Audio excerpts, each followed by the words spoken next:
I made this video to provide some helpful money-saving tips for people who are planning a budget trip to San Francisco. So follow me along as I review 3 of the lowest priced sleeping accommodations you can find in San Francisco's Union Square area. Let's begin from when I got off the plane at the San Francisco International Airport, SFO, and am headed to my lodging. I can take the taxi, Uber, or Bart. Taxi costs around $55. Uber was going to cost $48. Of course, Uber costs will vary depending on the demand for Uber services at the time you need a ride. And lastly, BART, which stands for Bay Area Rapid Transit, which is the Bay Area subway system, would cost me a little over $10. So BART it is. Follow me along as I make my way to the BART station from the airport.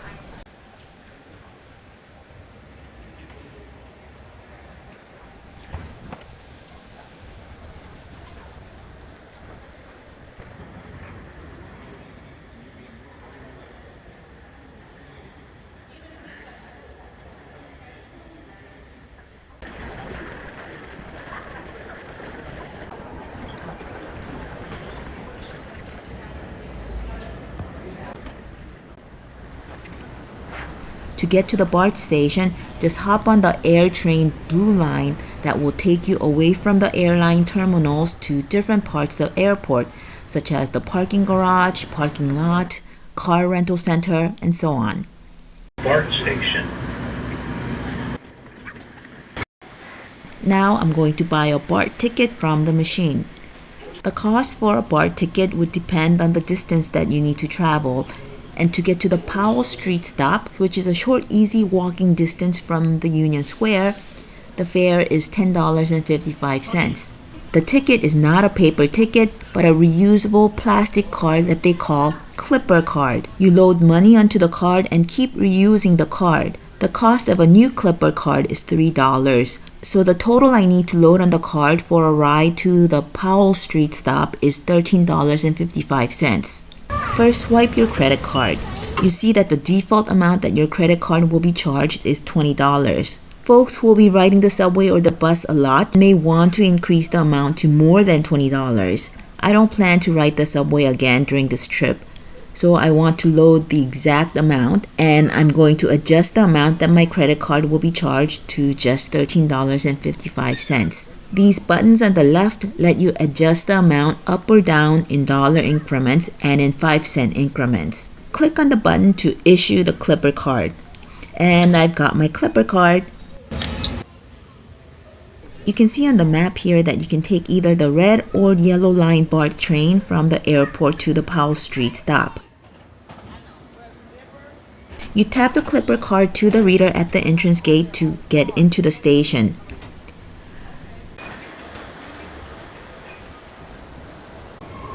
You saw on the map, and now you can see on the signs that either the yellow or the red line train will take you to San Francisco. So you just wait for whichever one arrives first. In the train are these monitors that help you keep track of the stops that the train is making in real time. So I'll know when my stop is coming up next. The next station is Now you're going to exit the station by tapping your Clipper card like the way you did to enter the station.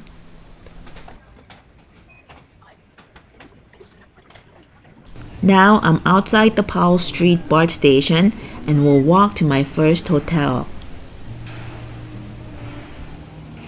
Now my aim for this video was to choose 3 hotels in convenient and safe locations for budget-conscious travelers who are just looking for a clean, comfortable place to sleep and where you can take a bath or shower in hot water. I was able to get rooms for around $90 per night, including taxes and fees, in June and July. The location of the 3 hotels are shown as red dots on this map. I wanted to stay within walking distance to the BART station, which is highlighted, and to the Union Square, which is shown as the yellow rectangle that's labeled. I also outlined the Tenderloin area of San Francisco, which is considered a dangerous neighborhood with high rate of crime, homelessness, and drug use. The first place that I'll be reviewing is located in this area, but I felt totally safe walking around outside the hotel during the day. Personal safety should be one of the most important factors in choosing where to stay, so I'll be showing the immediate vicinity outside the hotels reviewed in this video so that you can see and judge for yourself whether you'd feel safe staying at these places. From the BART station, I walked 3.5 blocks to get to the Orange Village Hostel. So the first place is technically a hostel and not a hotel. You have to ring the bell to be let inside. I never stayed at a hostel before, but I've always wanted to try it out since I was thinking about buying and running a hostel. Hostels provide unbeatably cheap accommodations for young adventurers who travel all over with just a backpack. And they provide opportunities for you to meet and socialize with fellow hostel guests from all over the world. In this hostel, you can get a bed in a shared dorm room for around $35 to $40 per night, including free breakfast. The hallway next to the elevator leads to the communal spaces, so I'm going to explore what's there before I go up to my room. Here's the kitchen on the right. A kitchen with everything needed for the guests and longer-term residents to cook meals, and a shared fridge to keep groceries. The guy sitting over there who's waiting for what's cooking on the stove told me he's been living here for a year. Then there's a lounge on the right, which is open until 11 p.m.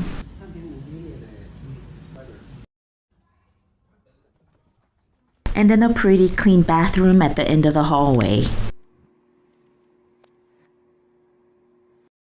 This is the elevator up to the rooms. In the elevator, you have to tap the room key card to have the elevator stop on your floor. I got a private room, but with a shared bathroom. Since I was staying just one night and wasn't going to take a bath or shower, that wasn't going to be a problem. Heading to my room number 319. On the right is the shared bathroom, which I'll show you later.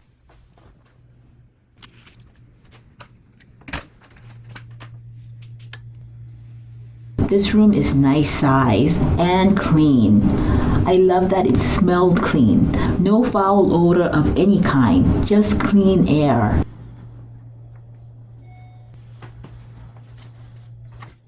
There's a desk. This room has no AC, but there's a fan and a fridge, which is really important to keep some cold drinks around. I see bath towels on the bed and hand towels next to the sink. There's a TV and a closet with some hangers. I'm pleasantly surprised that there's a sink in this room with a couple of packets of single-use bar soap and single-use shampoo.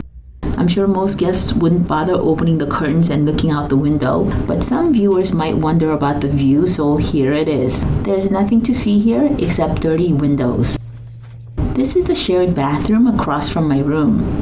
There's a toilet and a super tiny shower, which might make some people feel claustrophobic. Glad I won't need to get inside it. You can lock the door and have complete privacy, so that's good.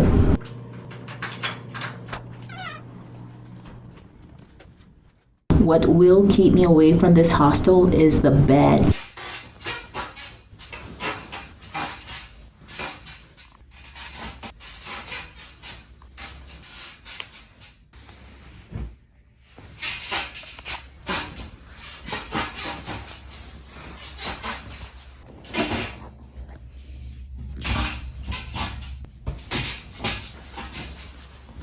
The fact that the bed creaked every time I moved around on top of it was not good, but the deal breaker was the awful quality of the mattress.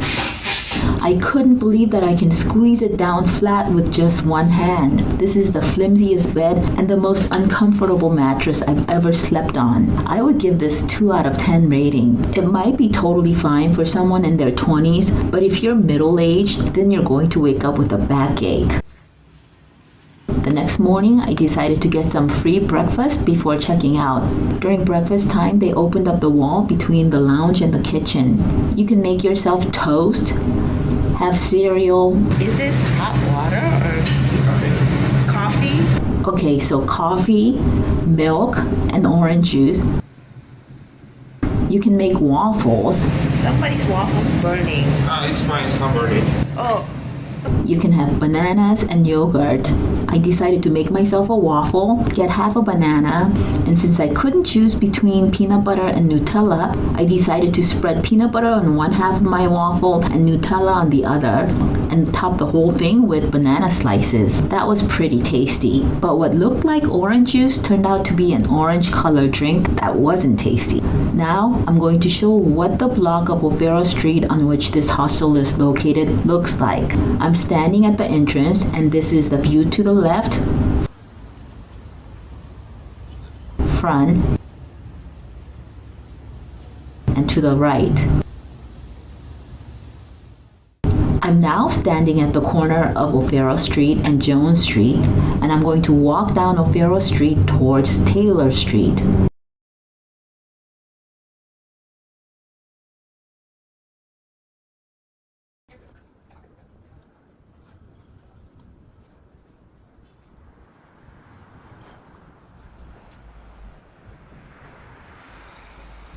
You see the sign for Columbia Hotel.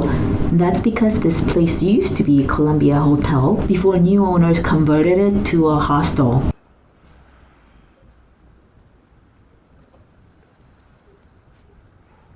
So there's the Orange Village Hostel, and on the next block is the 4-star Hilton Hotel. I'm showing this to make the point that in this area around Union Square, you're going to encounter a lot of homeless people, whether you're staying at a cheap hostel or a 4-star hotel.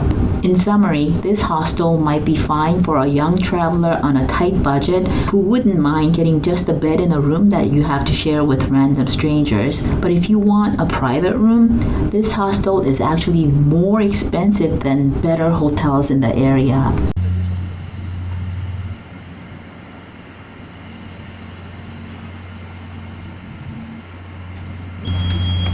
Now this is Hotel Amari, the second place I'll be reviewing.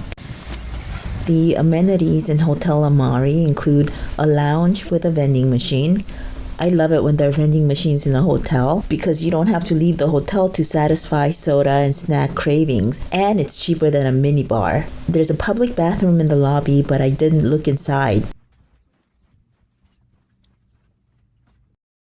Here's what this hotel refers to as the business center with computers and printers.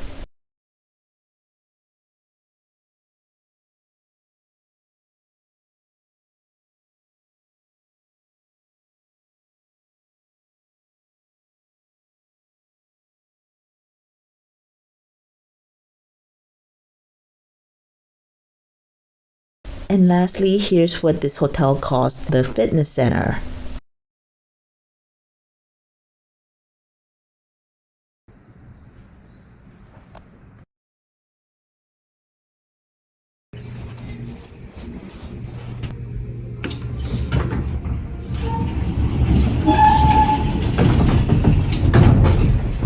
I'm going up the elevator to my room now, room 414.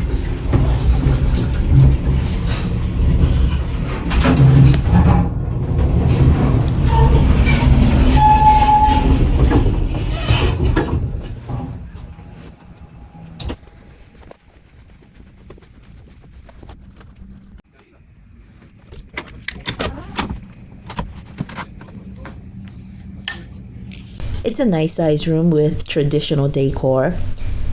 It smelled old and stale and a little musty, but I wasn't bothered by the smell in the room initially.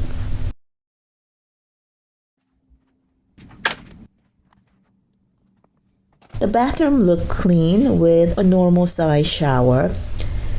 Now there was a strong chemical smell inside this bathroom. I'm wondering if that was due to the cleaning solution that was used. Maybe. They provided travel size shampoo, conditioner, shower gel, lotion, and bar soap, which is typically what most hotels provide. There's a large TV, a fridge, a single serve coffee maker with a couple of packets of coffee, a closet storing an iron, and a large fan since this hotel doesn't have AC. Here's a view out the window. Again, nothing to see except dirty windows.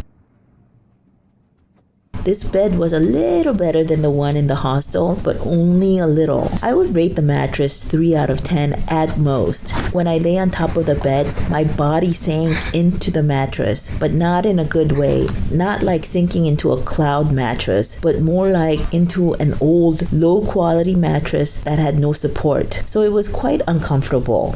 This hotel had decent Google reviews, with some people commenting that their bed was comfortable. So it could be that I happened to get a room whose mattress is due for a replacement. Now let me show you how these 2-star hotels differ from the 4-star hotels, besides the lack of amenities. It's mainly that these 2-star hotels are often old or run down, that even though housekeeping does a decent job of cleaning, things might not appear all that clean. This doesn't bother me because I understand that when finishes get old and stained, you might not be able to get them to look clean no matter how much you scrub. Also, I doubt many hotels have every surface and every corner of their rooms thoroughly cleaned between every stay by different guests, which could be every night.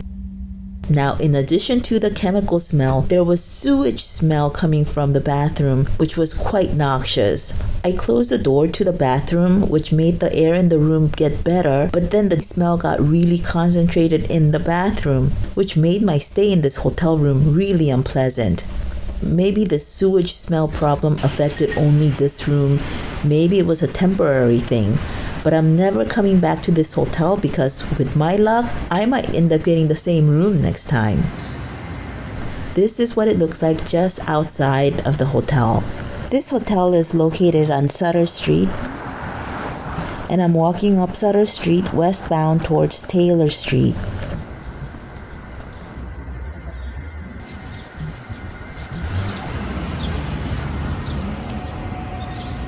Now I'm walking back down on Sutter Street towards the hotel, but on the opposite side of the street.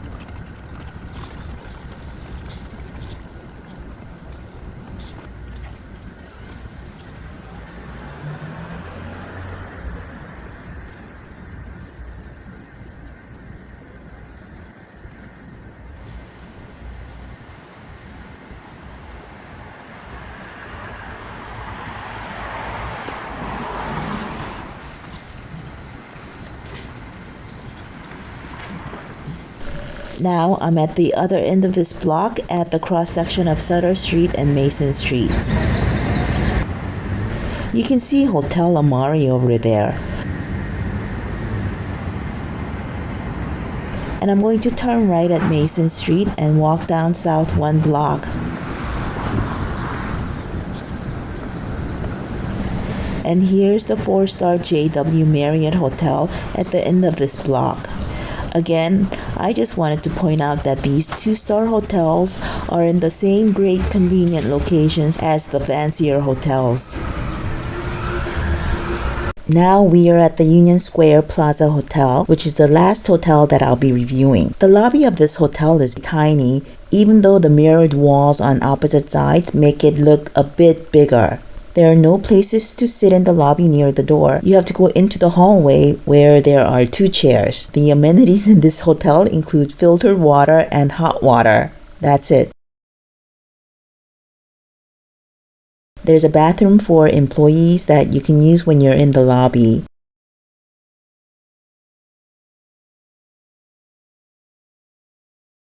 Now I'm taking the elevator up to my room 509.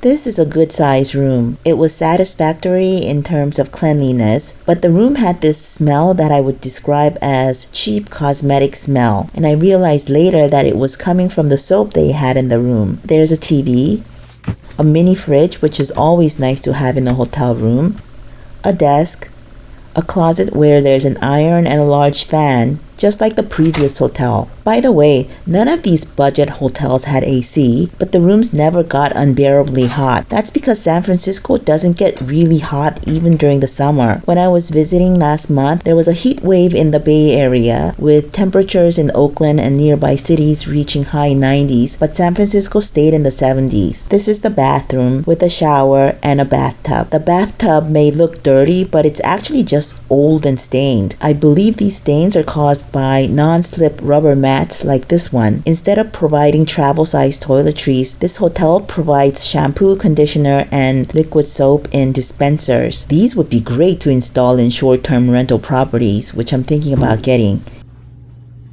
Anyway, now let's look out the window. Nothing much to see except that the windows are dirty. As for the bed, this was pretty comfortable and I have no complaints. I would rate the quality of this 12-inch thick mattress as above average, 6 or 7 out of 10. This hotel only has 3.5 out of 5 rating on Google, so I might have been lucky in getting a good room, but I would definitely consider coming back to this hotel in the future. As I did with the other hotels, I'm going to show you dirty looking stains and other shabby things that make this a 2-star hotel instead of a 4-star hotel. Let's start with the popcorn ceiling that had been plastered to repair something. Towel with holes, dirty looking wallpaper around the sink, and dirty looking caulking around the toilet. At least these are not as bad as the caulking in the shower stall at Hotel Amari.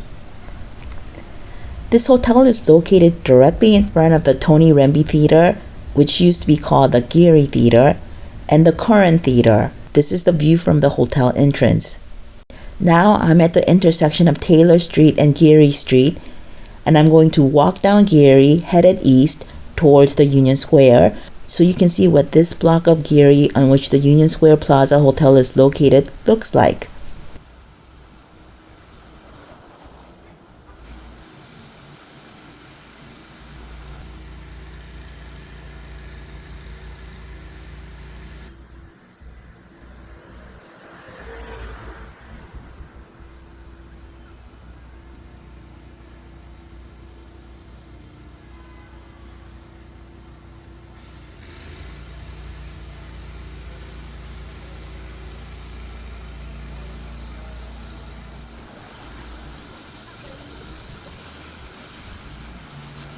I've reached the end of the block, but I'm going to keep on walking because at the end of the next block is the Union Square.